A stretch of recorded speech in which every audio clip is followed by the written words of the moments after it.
Asnjëherë mos thuaj atë që nuk e bën. Kjo thonje thekson rëndësinë e parafrimit të fjalëve tona me veprimet tona.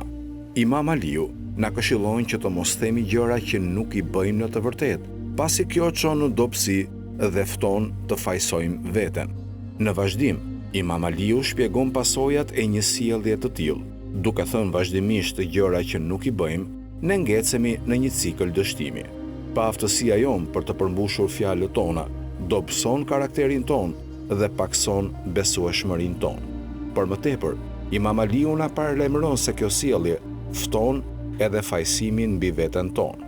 Kur vazhdimisht dështojmë t'i mbajmë fjalët tona, jo vetëm që humbasim besimin e të tjerëve, por fitojmë edhe kritikat dhe mosmiratimin e tyre. Veprimet tona janë një pasqyrim i karakterit tonë dhe mospërputhja midis fjalëve dhe veprave tona dëmton reputacionin tonë.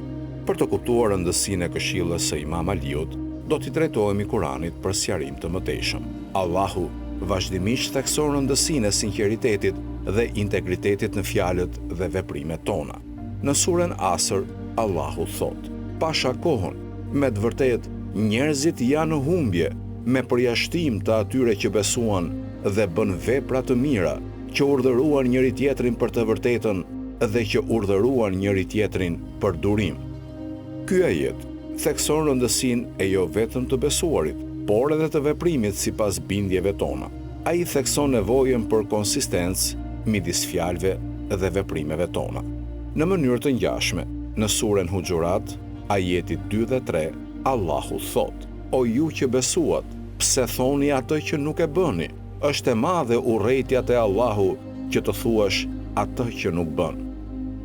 Ky ajet përsërit mesazhin e thënies së Imam Aliut, duke paralajmëruar kundër hipokrizisë së thënies së gjërave që në fakt nuk i bëjmë. Duke menduar mbi këtë thënie dhe ajetet kuranore, kuptojmë se fjalët tona kanë peshë dhe kanë pasoja. Nuk mjafton vetëm të flasim për drejtësinë, ne duhet të përpiqemi aktivisht ta mishërojmë atë në veprimet tona.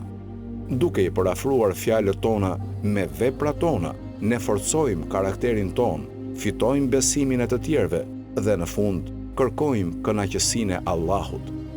Allahu na dhën urtinë dhe forcën për të jetuar sipas mësimeve të Imam Aliut dhe udhëzimit të Kuranit. Le të përpiqemi gjithmonë të jemi njerëz me integritet, fjalët dhe veprimet e të cilëve janë në harmoni.